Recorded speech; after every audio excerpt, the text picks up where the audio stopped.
Hello friends, welcome to my channel excellent coaching. Block 3 का unit 1 start करेंगे आज, Rogers client centre counselling. इसमें हमने मेन चीज़ें तो ऑलरेडी डिस्कस कर ली हैं प्रीवियस यूनिट्स में, तो थोड़ा सा और शॉर्ट में चलेंगे। यहाँ पे ये कह रहे हैं कि जो रॉजर की काउंसलिंग का रैशनले है, रैशनले मीन्स जिस लॉजिक के पीछे वो काउंसलिंग बेस्ड है, उसमें वो ह्यूमन साइकोलॉजी की बात करते हैं। और जो रॉजर्स की ह्यूमन साइकोलॉजी है that ends and starts with subjective experience, मतलब लोगों के सब्जेक्टिव एक्सपीरियंस के ऊपर है। जो इंडिविजुअल का सब्जेक्टिव एक्सपीरियंस होता है उसके ऊपर उन्होंने अपने थ्योरी में बात करी हुई है। और रॉजर के थ्योरी में हम फिनोमेनोलॉजिकल फील्ड की बात करते हैं, मतलब कि जो भी उसके कॉन्शियस एक्सपीरियंस में आता है इंडिविजुअल के, जिसके लिए वो अवेयर है अपने कॉन्शियसनेस में, उसके बारे में यहाँ पे बात करते हैं। रॉजर के व्यू में सब्जेक्टिव एक्सपीरियंस ऑफ रियलिटी जो है वही एक इंडिविजुअल की जजमेंट और बिहेवियर का बेसिस सर्व करता है।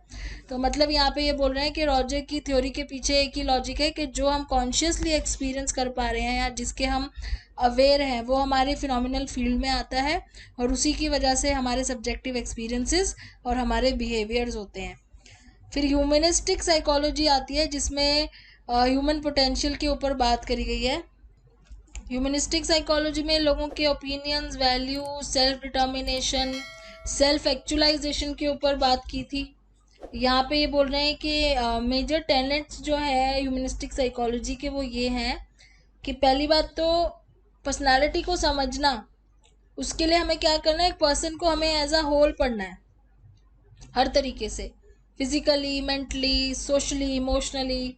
दूसरा है कि we have the individuals direct experience rather than as his behaviour as viewed from the outside, मतलब उसका जो डायरेक्ट एक्सपीरियंस है उसको समझना रेदर देन कि उसके बिहेवियर को ऑब्जर्व करना। जैसे बिहेवियरिस्ट, हम जब बिहेवियर साइकोलॉजी पढ़ते हैं, बिहेवियर थेरेपी पढ़ते हैं, तो उसमें हम ये पढ़ते हैं कि काउंसलर जो है बिहेवियर को ऑब्जर्व करते हैं, वर्ड बिहेवियर को। लेकिन यहाँ पे हम किसकी बात कर रहे हैं कि जो उसका खुद का एक्सपीरियंस है ना उसको समझो, ना कि उसको ऑब्जर्व करो। उसको हम फिनोमिनोलॉजी बोलते हैं। तो हमें पार्टिसिपेट करना है उसकी खुद की एक्सपीरियंशियल फील्ड में कि वो कैसे एक्सपीरियंस कर रहा है। एम्पैथाइज करना है उसके साथ कि उसको कैसा फील हो रहा होगा। एक यूनिकनेस जो उसके अपने एक्सपीरियंस में है उसको हमने भी फील करना है, उसी को फोकस में रखना है, जिसको आइडियोग्राफिक अप्रोच बोलते हैं कि पर्सनल यूनिकनेस जो है उसकी अपनी, उसकी गोल्स एंड एस्पिरेशंस को समझना है बीइंग अ काउंसलर, क्योंकि हम एम्पैथाइज कर रहे हैं ना उसके साथ। तो टास्क ऑफ थेरेपिस्ट क्या है, to release this potential by empathetically coming to understand the unique personal world view. मतलब एम्पैथाइज करना है ताकि हम उस पर्सन का यूनिक पर्सनल वर्ल्ड व्यू या उसका जो सेल्फ कॉन्सेप्ट है अपने आप को लेके वो समझ सके कि वो एक्चुअली में उस टाइम पे क्या सोच रहा है, क्या उसके अंदर चल रहा है जिसकी वजह से उसको प्रॉब्लम्स हो रही हैं, और कैसे हम उस प्रॉब्लम को ठीक कर सकते हैं। यहाँ पे काउंसलिंग के गोल दो तरह के बताए हैं। डेफिशिएंसी मोटिवेटेड होता है पर्सन एक पर्सन को हमने क्या करना है, एक तो पहले तो हमने आइडेंटिफाई करना है कि ये पर्सन डेफिशिएंसी मोटिवेटेड है, मतलब कि वो डिपेंडेंट है दूसरे लोगों पे अपने लिए। फिर हमने उस पर्सन को ग्रोथ मोटिवेटेड पर्सन में चेंज करना है कि कैसे वो खुद स्ट्राइव कर सकता है, खुद अपने एक्सपीरियंस को एनरिच कर सकता है और ऑटोनॉमी गेन कर सकता है, अपने लिए खुद डिसीजन लेना, जिसको सेल्फ एक्चुअलाइजेशन कहते हैं, ताकि अपने फुल पोटेंशियल पे वो पहुंच जाए। तो जो पीक एक्सपीरियंसेस होते हैं उस पे पहुंचने के लिए उस डेफिशिएंसी मोटिवेटेड पर्सन को ग्रोथ मोटिवेटेड पर्सन में चेंज करना है। फिनोमेनोलॉजिकल फ्रेमवर्क का यहाँ पे क्या मतलब है कि एक्चुअली में क्या रियल है उस इंडिविजुअल के लिए, उसको क्या नज़र आ रहा है, वो रियलिटी किस तरीके से देखता है, उसकी तरफ से क्या चीज़ ठीक है, उसकी तरफ से क्या चीज़ रियल है। जो भी फिनोमेनोलॉजिकल पोजीशन है इंडिविजुअल की, मतलब जो वो एक्सपीरियंस कर रहा है, जो उसकी परसेप्शन है, उससे क्या होता है कि उसकी रियलिटी भी फॉर्म होती है और साथ साथ उसके एक्शंस भी उसी के ऊपर बेस्ड होते हैं। इसमें फिनोमेनोलॉजिकल पर्सपेक्टिव की कह रहे हैं एक और इम्पोर्टेंस है, personality is that the best understanding of person behaviour is obtained through the observation of his or her internal frame of reference. मतलब ये कह रहे हैं कि अगर हम इसको पर्सनालिटी के टर्म्स में सोचें तो किसी भी इंडिविजुअल पर्सन के बिहेवियर से हमें उसकी पर्सनालिटी को समझना आसान हो जाता है, और ऑब्जर्व करके कि उसका इंटरनल फ्रेम ऑफ रेफरेंस क्या है, कि वो अपने अपने थ्रू कैसे देख रहा है चीज़ों को, कैसे एक्सपीरियंस कर रहा है। we know reality out there only through the inside reality of the personal and subjective experience which give it meaning. मतलब जो भी हम अपने बाहर रियलिटी देखते हैं वो रियलिटी किसके ऊपर बेस्ड है, वो हमारी खुद की इनसाइड रियलिटी के ऊपर बेस्ड है. जो हमारे पर्सनल और सब्जेक्टिव एक्सपीरियंसेस हैं उसके ऊपर वो बेस्ड है, और उसी के बेस पे हम आउटसाइड रियलिटी को मीनिंग देते हैं, इंटरप्रेट करते हैं. और वो ही इनर रियलिटी को समझना किस में आ जाता है, फिनोमिनोलॉजी में आ जाता है. फिर यहाँ पे कह रहे हैं कि काउंसलर अगर समझ जाए कि क्लाइंट क्या परसीव कर रहा है, उसका क्या वर्ल्ड है क्लाइंट का, अगर वो उसके साथ एम्फेथाइज कर पा रहा है, उसके एक्सपीरियंसेस को समझ पा रहा है, तो वो उस क्लाइंट की हेल्प कर सकता है कि वो अपने सारे रिग्रेट से बाहर आके, कॉन्फ्लिक्ट से बाहर आके अपने कॉन्फ्लिक्ट्स को, रिग्रेट्स को सॉल्व कर सके. And counsellor can make the client to realise to live in the present, कि वो प्रेजेंट में लिव करे और लेटेस्ट एक्सपीरियंस को ज़्यादा इंपॉर्टेंस दे रेदर देन पास्ट को. फिर क्लाइंट सेंटर्ड काउंसलिंग की बात कर रहे हैं. ये क्लाइंट सेंटर्ड काउंसलिंग में भी जो है यहाँ पे बात कर रहे हैं कि सक्सेस जो होती है depends on the therapist and counsellors communicating with the patient perceiving. जो उनकी आपस में कम्युनिकेशन हो रही है और जो परसीव कर रहा है पेशेंट, उस पर डिपेंड करता है कि ये थेरेपी कितनी सक्सेसफुल होती है. यहाँ पे थेरेपिस्ट की अपनी कॉन्ग्रुएंस बहुत ज़रूरी है, अनकंडीशनल पॉजिटिव रिगार्ड बहुत ज़रूरी है, और एम्पैथेटिक अंडरस्टैंडिंग. ये 3 कोर कंडीशंस हैं इस थेरेपी की सक्सेस के लिए. फिर यहाँ पे सेल्फ कॉन्सेप्ट को भी बहुत इंपॉर्टेंस दी जाती है. सेल्फ कॉन्सेप्ट क्या है, जो हमारी खुद की इमेज होती है हमारे लिए, to be and would be like to. तो एक होता है आइडियल सेल्फ जो हम बनना चाहते हैं, और एक होता है रियल सेल्फ जो हम अभी परसीव करते हैं अपने आप को. The ideal self represent the self concept that individual most likely to possess, जो हम बनना चाहते हैं आगे जाके. ये जैसे सुपर ईगो होती है फ्रॉइडियन थ्योरी में, उसी तरीके से इसमें आइडियल सेल्फ है. The structure of self is subsequently shape through interaction with environment. तो जो हमारा सेल्फ का स्ट्रक्चर है, जो रियल सेल्फ है, वो हमारे इंटरेक्शन पर डिपेंड करता है कि हमारे आसपास किस तरह के लोग हैं, किस तरह से उनसे हम इंटरेक्ट कर रहे हैं, कैसा एनवायरनमेंट है, सिग्निफिकेंट अदर्स कौन है हमारी लाइफ में. और इसके अलावा हमारे ट्रू सेल्फ के साथ साथ एक सोशल सेल्फ भी होती है. जैसे हमारे रिलेशनशिप्स होते हैं जो दूसरों के साथ, वो हमारे सोशल सेल्फ में आ जाते हैं. और यहाँ पे कह रहे हैं कि सेल्फ कॉन्सेप्ट को वर्दी फील कराने के लिए हमें अनकंडीशनल पॉजिटिव रिगार्ड, कॉन्ग्रुएंस और एम्पैथी की ज़रूरत पड़ती है. तो अपने ट्रू सेल्फ और एक्सपीरियंस के बीच में कॉन्ग्रुएंस होना चाहिए, तब हमें वर्दी फील होता है, साइकोलॉजिकली हेल्दी फील होता है. मतलब ट्रू सेल्फ है जो हमारा, जो हम सोचते हैं अपने बारे में और जो हम एक्सपीरियंस कर रहे हैं, अगर वो कॉन्ग्रुएंट है, एक जैसा है. अच्छा, काउंसलर की कॉन्ग्रुएंस क्या होती है कि जो काउंसलर उस टाइम शो कर रहा है क्लाइंट के सामने, वो जेन्युइन होना चाहिए. उसकी जेन्युइननेस को कॉन्ग्रुएंस बोलते हैं. वो काउंसलर भी अपनी खुद की फीलिंग्स का अवेयर होना चाहिए, मतलब अपने सेल्फ के बारे में अवेयर होना चाहिए, और वो वही चीज़ें क्लाइंट को ओपनली कम्युनिकेट कर पाए, तभी तो क्लाइंट समझ पाएगा.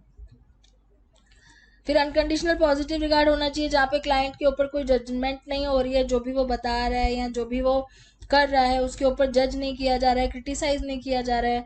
नेगेटिव को भी वैसे ही एक्सेप्ट किया जा रहा है जैसे पॉजिटिव को एक्सेप्ट करते हैं. पॉजिटिव रिगार्ड क्यों चाहिए होता है, ताकि हम अपने आप को समझ सकें, अवेयरनेस ऑफ सेल्फ एमर्ज होती है उससे. रॉजर्स ये कह रहे हैं कि conditions of worth imposed on a child are detrimental to his or her becoming fully functioning person. जब हम किसी बच्चे पे कंडीशन ऑफ वर्थ लगा देते हैं कि उसे वर्थ होना बहुत ज़रूरी है, तो वो उस चाइल्ड के लिए डेट्रीमेंटल हो सकता है. तो इसीलिए अगर फुली फंक्शनिंग बनना है तो हमें कंडीशन ऑफ वर्थ नहीं चाहिए, हमें अनकंडीशनल वर्थ चाहिए. अनकंडीशनल रिगार्ड होना चाहिए, कोई कंडीशन नहीं होनी चाहिए. अगर हम कंडीशनल रिगार्ड देंगे कि कोई वर्थ होगा तभी हम उसको रिगार्ड दे रहे हैं, अगर वो उसके वर्थ होगा तो फुली फंक्शनिंग नहीं हो सकता वो, क्योंकि फिर उसका पूरा ध्यान कहाँ चला जाता है, दूसरों की एक्सपेक्टेशंस को पूरा करने में. इसलिए अनकंडीशनल रिगार्ड देना ज़रूरी है. जैसे कि it is evident in mother's love for her child when regardless of child's action, thoughts and feeling the child is genuinely loved and respected. तो अनकंडीशनल पॉजिटिव रिगार्ड ये कह रहे हैं जैसे एक मदर के लव में नजर आता है, जब वो अपने चाइल्ड को हर तरीके से लव और रिस्पेक्ट करती है विदाउट एनी कंडीशन।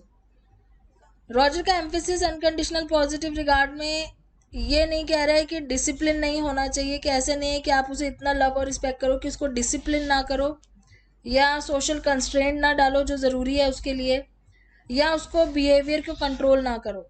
ये तीन चीज़ें होने के साथ साथ भी आप उसको अनकंडीशनल रिगार्ड दे सकते हो। तो existence of unconditional positive regard क्या करता है? It enables an individual to progress toward becoming a fully functioning person. तो फाइनली उसने क्या बनना है? फुली फंक्शनिंग पर्सन बनना है। फिर थ्रेट और डिफेंस की बात यहाँ कर रहे हैं कि हमें थ्रेट कब फील होता है अपने आप से? जब हम इनकॉन्ग्रुएंट फील करते हैं, कि जो हमारा सेल्फ कॉन्सेप्ट है और जो हमारे एक्सपीरियंस हैं, ट्रू सेल्फ और एक्सपीरियंस के बीच में जब मिसमैच हो जाता है, इनकॉन्ग्रुएंस हो जाता है, तो हमें थ्रेटनिंग फील होता है। और यही अगर इनकॉन्ग्रुएंसी एग्जिस्ट कर रही है और हमें उसके बारे में पता है, तो हम बहुत ज़्यादा वनरेबल हो जाते हैं, हमें एंग्जाइटी हो जाती है, पर्सनालिटी डिसऑर्गेनाइज हो जाती है। ऐसे ही डिफेंस मैकेनिज्म्स भी बिल्ड होना शुरू हो जाते हैं। इन्होंने दो टाइप के बताए हैं, दो कैटेगरीज क्लासिफिकेशन बताई हैं। पहली तो परसेप्चुअल डिस्टॉर्शन है, जब हम चीज़ों को उसी तरीके से देखना चाहते हैं जैसा हम चाहते हैं, हम रियलिटी से भागते हैं, तो परसेप्चुअल डिस्टॉर्शन हो गया। When an incongruent experience is allowed into awareness only in the form that makes it consistent with the person, मतलब जो हमें ठीक लगे हम उसी तरीके से देखते हैं चीज़ों को, परसेप्चुअल डिस्टॉर्शन। और दूसरा इन्होंने बोला डिनायल है, जो हमें सबको पता है कि जब हम डिनाई मतलब एक्सेप्ट नहीं करते हैं, डिनाई कर देते हैं रियलिटी को। फिर एक्यूरेट एम्पैथेटिक अंडरस्टैंडिंग होनी बहुत ज़रूरी है, किसकी? एक थेरेपिस्ट की, ताकि वो क्लाइंट के इनर वर्ल्ड को समझ सके, जैसे कि हमने वो फिनोमिनोलॉजी में पढ़ा। और सक्सेस ऑफ थेरेपी डिपेंड करती है कि क्लाइंट कैसे कम्युनिकेट कर रहा है अपनी परसेप्शन को, जिसको हम कॉन्ग्रुएंसी बोलते हैं। मास्टर मोटिव क्या है इस थेरेपी का? सेल्फ एक्चुअलाइजिंग टेंडेंसी, कि हम सबके अंदर एक इनेट मोटिवेशन होती है कि हम सब सेल्फ एक्चुअलाइज करना चाहते हैं, हम फुली फंक्शनिंग बनना चाहते हैं। हमारा लाइफ का प्राइमरी मोटिव है सेल्फ एक्चुअलाइज करना और अपने बेस्ट सेल्फ को मेंटेन करना। फुली फंक्शनिंग पर्सन कौन होता है? इनके क्या करेक्टरिस्टिक्स होते हैं? जो पर्सनल ग्रोथ और मूवमेंट की तरफ बढ़ते हैं, रियलाइज करते हैं अपने पोटेंशियल को। अब इनके कुछ करेक्टरिस्टिक्स बताए हैं जिससे आप पहचान सकते हो कि फुली फंक्शनिंग पर्सन होते कौन है। जैसे वो ओपन टू एक्सपीरियंस होते हैं, नॉन डिफेंसिव होते हैं, उनके अंदर कोई डिफेंस मैकेनिज्म नहीं होता। वो अपने फियर को, अपने पेन को, करेज को, इन चीज़ों को ओपनली एक्सपीरियंस करते हैं। वो अपने एक्सपीरियंस को पूरे तरीके से जीते हैं, इसलिए यहाँ पे लिखा हुआ है कि वो एग्जिस्टेंशियल लिविंग करते हैं, मतलब जो वो प्रेजेंटली एक्सपीरियंस कर रहे हैं उसको वो पूरे तरीके से लिव करते हैं। वो दूसरों पे भी ट्रस्ट करते हैं और अपनी खुद की चॉइसेस के ऊपर भी ट्रस्ट करते हैं, और जो भी कॉन्सिक्वेंसेस होते हैं उनकी चॉइसेस की, उसको वो एक्सेप्ट करते हैं। वो बहुत क्रिएटिव भी होते हैं, अपनी जजमेंट्स को ट्रस्ट करने के साथ साथ रिस्क भी लेना शुरू करते हैं ताकि वो आगे और नया कुछ सीख सके। एक एनरिचिंग लाइफ एक्सपीरियंस कर, मतलब अपनी लाइफ को एक्साइटिंग, चैलेंजिंग और मीनिंगफुल और रिवॉर्डिंग बना के रखते हैं। ऑनेस्ट होते हैं, ओपन होते हैं, और उनको मटेरियल कंफर्ट से कोई फ़र्क नहीं पड़ता। मटेरियल कंफर्ट से इतना फ़र्क नहीं पड़ता, बट वो लोगों को इगैलिटेरियन वे में ट्रीट करते हैं, मतलब इक्वल। केयरिंग होते हैं, कंट्रीब्यूट करते हैं सोसाइटी में। एक deep distress of cognitively based science, मतलब जो भी साइंटिफिकली बेस्ड प्रिंसिपल्स हैं उससे ज़्यादा वो ह्यूमन प्रिंसिपल पे ज़्यादा ट्रस्ट करते हैं, मतलब जो एक्सपीरियंस है उनके उस पर ज़्यादा ट्रस्ट करते हैं, अपने एक्सपीरियंस पे। फिर इम्पॉर्टेंट पॉइंट्स इसमें क्या है याद करने के लिए? क्लाइंट सेंटर्ड काउंसलिंग में, तो क्लाइंट सेंटर्ड काउंसलिंग में लोग चेंज हो सकते हैं, they have capacity to change, constructive तरीके से चेंज हो सकते हैं अगर थेरेपिस्ट एक appropriate conditions of for growth अगर वो क्रिएट करता है थेरेपिस्ट।